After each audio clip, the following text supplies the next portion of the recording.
Assalamualaikum warahmatullahi wabarakatuh. Perkenalkan, nama saya Irma, mahasiswa UIN Raden Mas Said Surakarta, Prodi Perbankan Syariah kelas 2G, Fakultas Ekonomi dan Bisnis Islam. Di sini saya akan menjelaskan sedikit informasi tentang Perjanjian Giyanti dan terbelahnya Jawa. Perjanjian Giyanti adalah peristiwa besar di masa silam. Perjanjian ini lahir sebagai kesepakatan antara Pakubuwana III, Pangeran Mangkubumi, dan Perikatan Perusahaan Dagang atau VOC pada 13 Februari 1755.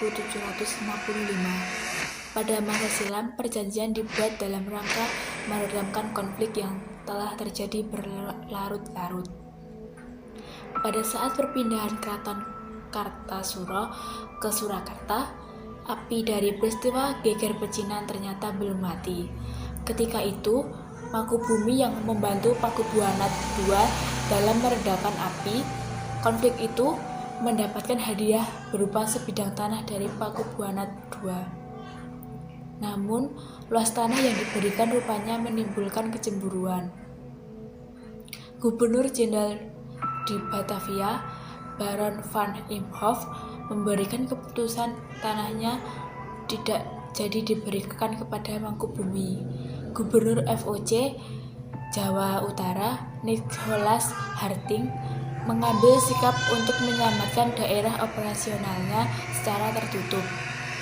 Pada 23 September 1754, notes kesepahaman antara VOC dan Mangkubumi terlaksana dan notes tersebut disampaikan kepada Pakubuwana III yang menyatakan bahwa Pangeran Mangkubumi mendapatkan wilayahnya.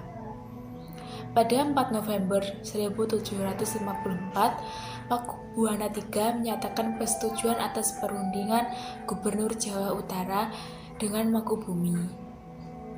Surat pernyataan tersebut disahkan oleh Pakubuwana III kepada Gubernur Jenderal VOC Jacob Mosel. Kesepakatan ini mendorong terjadinya penandatanganan perjanjian yang menjadi pangkal dari terbelahnya Jawa menjadi dua bagian atau yang dikenal dengan Palihan Nagari. Hal ini menjadi naiknya tahta Mangkubumi di Yogyakarta sebagai Sri Sultan Hamengkubuwana I dengan gelar Senopati ing Ngaloga Sayyidin Panotagama Khalifatullah. Akan tetapi terbelahnya Jawa tidak terjadi seketika pasca Perjanjian Giyanti. Pasca Perjanjian Giyanti, Raden Mas Said atau Pangeran Sambernyawa yang dahulu membantu Mangkubumi melakukan pemberontakan. Pangeran Sambernyawa yang juga merupakan terah Pakubuwana juga menuntut hak sebagai penguasa wilayah dalam gerakan pada Oktober 1755. Pangeran Sambernyawa berhasil mengalahkan satu kelompok pasukan VOC. Setelah perang bertahun-tahun, akhirnya VOC menyudahinya dengan penandatanganan Perjanjian Salatiga pada tahun 1757.